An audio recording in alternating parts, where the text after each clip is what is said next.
that mental health is health, and that it's not like there's mental health and then there's health. It's all one thing.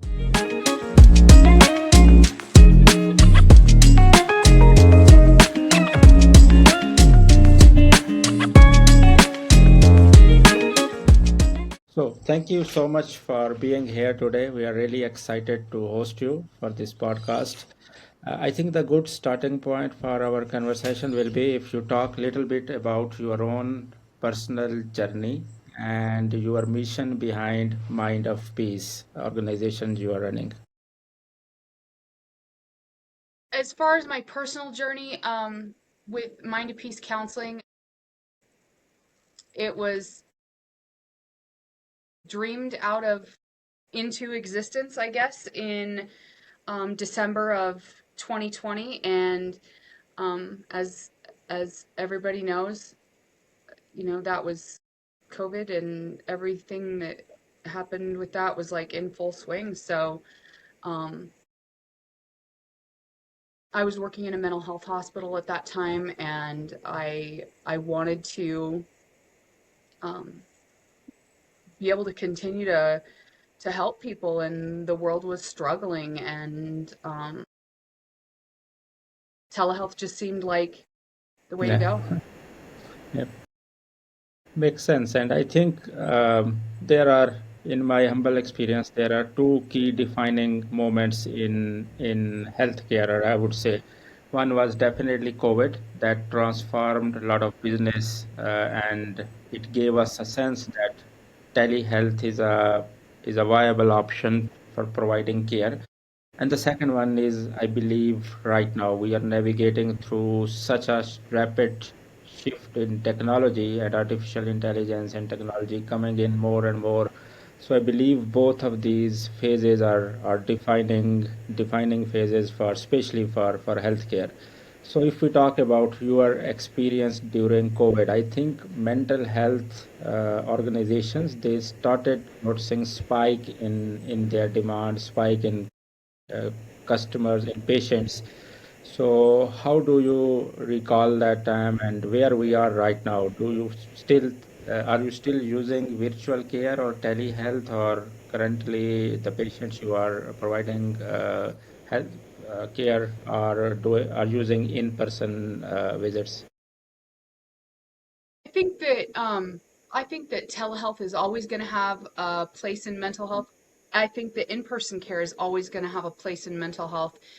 There's definitely logic and reasons for both. I think that the number one um, reason to stick with mental health, the number one reason to stick with telehealth is, especially where I'm based out of in Wyoming, it's Hmm. distance. Right. It's road conditions. Like last night, we had, 2 inches of snow where we're at in Wyoming, and gas is not cheap. The road conditions are not good, and people still need to be able to access treatment. And so I think telehealth has a place for that, um, especially for people who live in Wyoming that are it's a rural state, and Right. I think that people deserve to have the same access as people who live in more urban areas. And Correct. in-person treatment is always going to have a place because there are people who, for whatever reason, feel like they connect better because it's close and accessible to them. And so I think both have important roles to play. And during COVID, we started things like the Counseling Compact, which is Correct.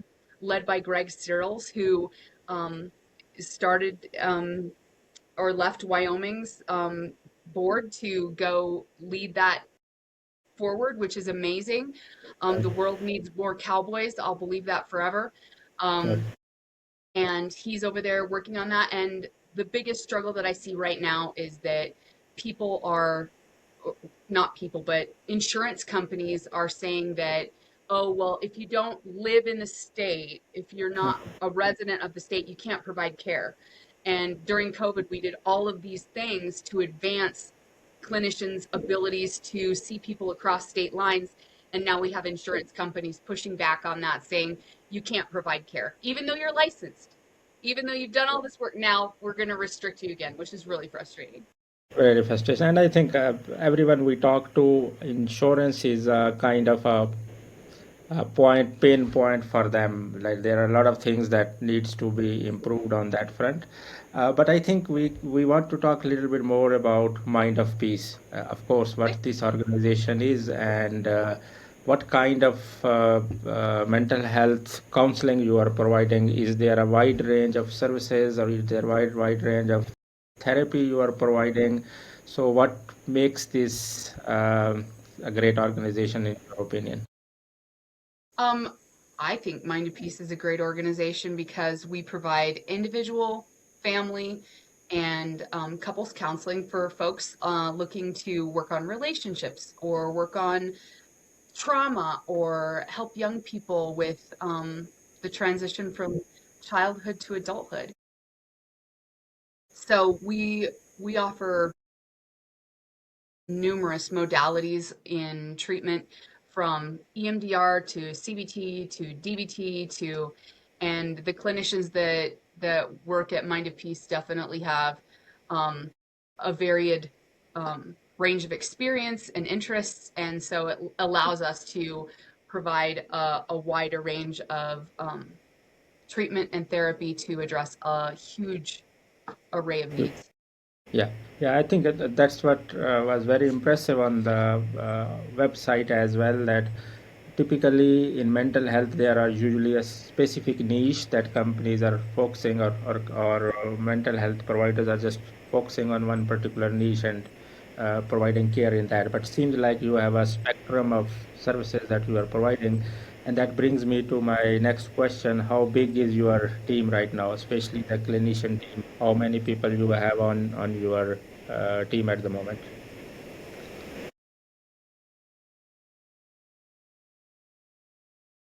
11, including myself, and one more, which is actually an intern that's finishing her collegiate career right now and seeing clients as an intern. So about 11. That's great. That's really impressive considering that I think you have been in business for like 5 to 6 years. So that seems like an impressive growth. Well, So we're trying every day. and of course, you must be doing some great things. That's why this growth is happening. And of course, we will talk about. I think we should talk about your philosophy behind providing a good care. What is your philosophy behind ensuring that the staff you have really understand your organization vision, or your philosophy or your passion, and follow that in order to provide high quality care? My vision with providing mental health care is really that there's no cookie cutter clients and there's no cookie cutter therapists.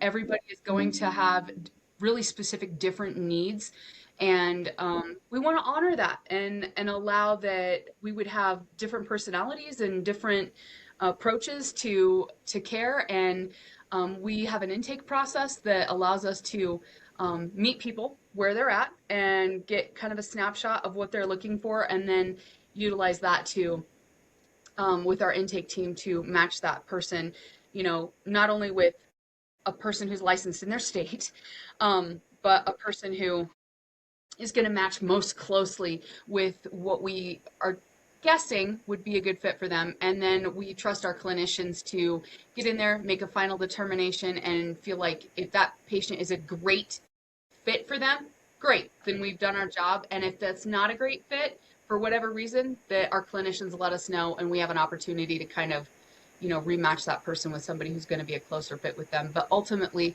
um, working in this field, it's usually a medical model, and we're definitely in a therapy model here. Got it. Sounds great.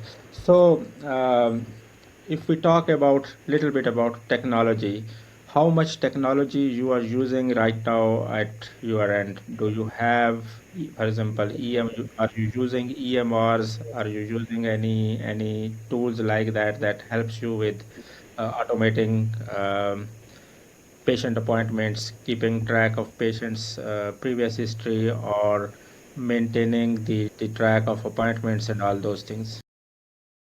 Absolutely. We use Simple Practice right now. I can't tell you because I don't know if that's going to be an EHR that fits us long term, or is going to be able to scale with us. So we're proud of Simple Practice. They continue to innovate and make changes. And right when we're about to, we've been lucky because right when we've been about to ask them, hey, is there anything that you can do for this? They usually release something and they're like, look at this new thing that we did. We're like, hey, great job, guys.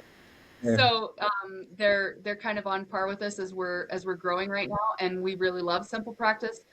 We use Slack as a communication tool, and their enterprise grid provides us with a HIPAA secure, compliant way Hmm. to do communications, which is really, really critically important to us. And they have bank level security and HIPAA compliance, which we're pleased with. And we also use Upheal as part of our practice to generate a synopsis so that clinicians have an easier time getting notes in and on time. And Uphill has been a great partner for us because we're proud of their encryption and their data management and the fact that they give us the option to opt out of, and that's kind of a love-hate thing. We do opt out of allowing them to utilize anything that would any pieces of our client data, Of and course. they're respectful of that, and we value that so much. Sounds good. Yeah, yeah, absolutely. That's again, I think having a choice in terms of data sharing and giving access is very important. And I think, especially in mental health, all the leaders we talk to, they are always conscious and careful about security part of their patients' data. And that brings me to another question that uh, there are many tools coming into play that basically encourage clinicians to record the conversation they are having with their patients purely for the sake of trying to extract next level intelligence on those recordings using, for example, artificial intelligence, just like you and I are talking. So these tools have ability to do sentiment analysis. They do have ability to look at, analyze the emotions, and based on that, they give you a little bit additional level of insight about patient, which sometime being a clinician or being a human, you sometime can overlook an additional level of detail or information. And there are two school of thoughts on that. One school of thought is welcoming these kind of tools, but other school of thought is very careful just because of the privacy and security concerns. Of course, it's patient conversation, and they're not very much comfortable recording that. And if this gets misused or leaked or compromised, then of course there are huge repercussions for healthcare providers. So on this situation, where you would lean to? You know, um, for about the first year that AI tools for notes were available, I was like, I can't. I just don't. Right, I can't. And then I have a colleague that I worked with in a previous organization who is helping Upheal from a clinical standpoint. And right. one of the things that I really love about Upheal is that they don't require us to enter any identifying information for our Hmm. clients. Right. So, and then we have the option to, and there's nothing that's recorded either. It listens and generates and then is gone, which is lovely. And we get a transcript that we can use, and then that transcript, as soon as we get it entered into the note system, it still has no, the only person who knows who the client is the clinician using it. And then once that information goes in there, that transcript disappears from even Got Upheal, which is, I think, to me, one of the most honest and careful ways to handle that situation. And I'm really pleased with Upheal for offering that level of protection for people. That sounds great. Thank you for answering that. So I'm assuming that in your practice, as you mentioned that you work with wide range of uh, in terms of age, wide range of population. You serve children as well and adults and other folks. Do you feel the need to have a sophisticated patient engagement software? I mean, something, for example, if you are dealing with children, you might be communicating with their parents, with their guardians, or family members.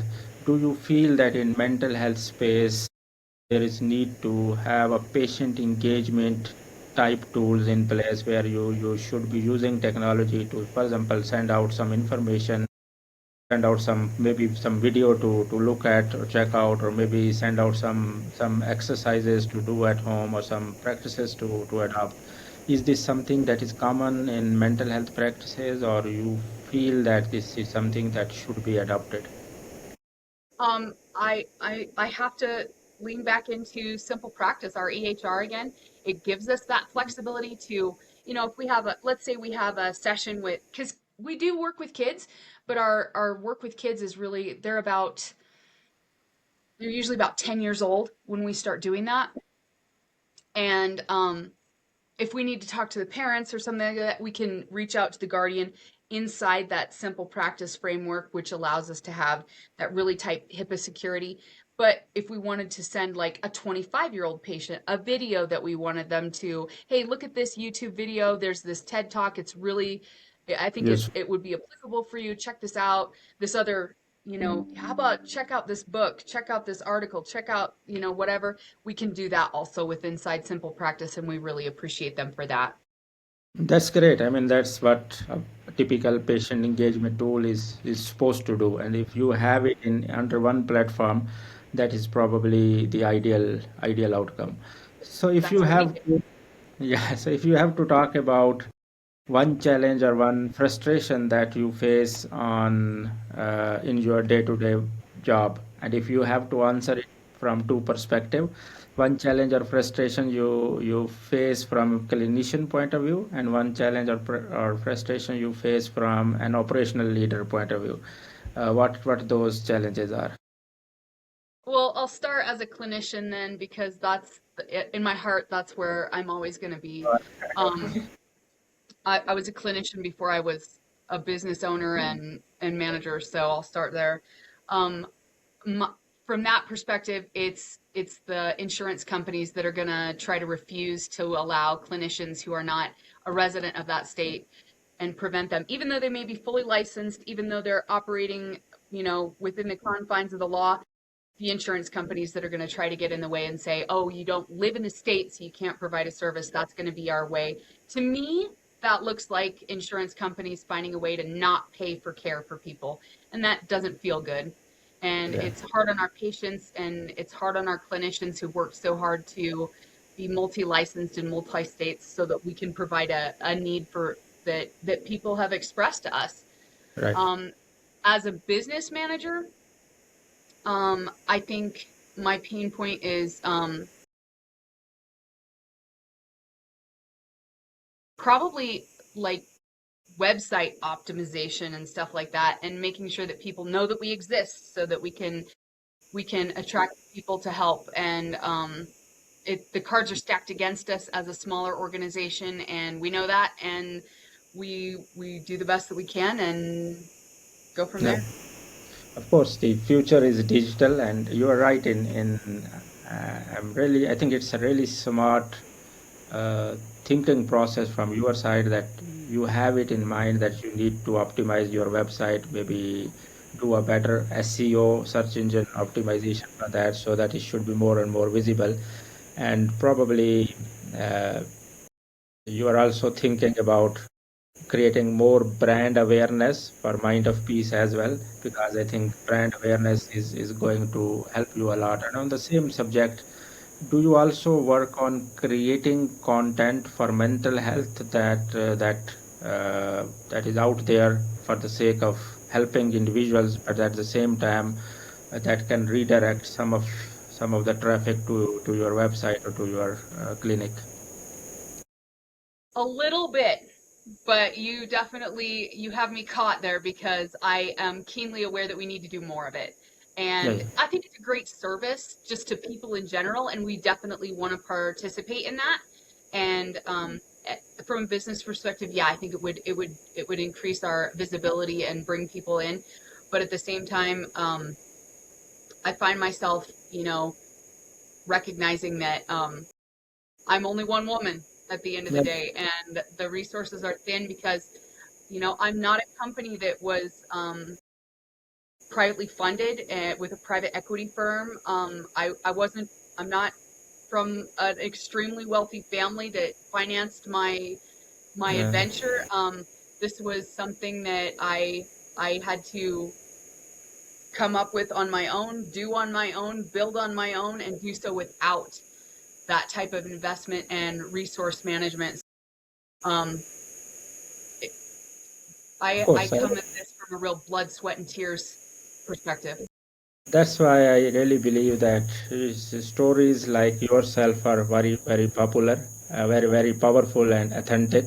And one thing which I think you should really, I think you know this very well is that when you have somebody funding you or you have venture capitalists behind you, they typically come with their own set of demands and requirement and wishes, and the way you want to run your organization is always impacted by your investors. I think the freedom you have is you can steer this organization according to your vision, according to your mission, and you are your own boss. So this is one of the probably biggest freedom you have. But of course, with the passage of time, resources will come your way, and it's great that you know what you need to do in order to create more visibility for your brand. So on the same subject, if I have to give you a small scenario, if right now, if for example you have resources and you have funding to solve one problem in your organization, what will be the problem you will choose to solve with that? Um, I can tell you that we are wildly blessed, and I've never had to search for clinicians. Right. When we have an opening, that fills immediately. I'm not stressed about acquiring extraordinary talent, um, but visibility. Visibility for the brand is probably, if I had a whole bunch of money, if I win the lottery, what am I going to spend it on? I'm going to make sure people know who we are so that we can help more people. Yes, yes, absolutely. That sounds great. And uh, I want to ask you one question, especially from mental health perspective, that are there still any misconceptions out there in the public that you want to address through this medium? Any misconceptions you believe are still out there that should be addressed by from a clinician or from mental health expert side? Yeah, that mental health is health, and that it's not like there's mental health and then there's health. It's all one thing. The brain Uh, is part of the human body, and we should be able to, if you have depression, if you have anxiety, if you have some terrible event that's happened in your life, go see your friendly mental health therapist. They want to help you move beyond that. The goal is not to keep people in treatment forever. The goal is to treat people and then get them back to living their best life. Right, and it impacts. I mean, if you heal somebody, it does not only help them, but it helps their whole family as well. That's the beauty of, Yeah. I think, working in mental health, that it's so impactful. And last question from my side: what is your big picture vision? Where you want to be in next couple of years? Where you want Mind of Peace to be at the end of 2027? At the end of 2027, so a little over, like, okay, at the end of 2027, I would love to have 20 clinicians and be wrapped up with being able to provide mental health in every state in the United States. Um, and hopefully providing extraordinary training for clinicians to broaden their skill set and give them the opportunity to um, truly meet people where they are so that they can get to where they're trying to go. Sounds good. Thank you. Thank you so much for sharing your story, your passion, your vision, and it was great chatting with you. I'm sure your story will be loved by many, many people out there because you are truly an authentic leader who are trying to do what you feel is closer to your heart. So we really appreciate for your time, for your insight.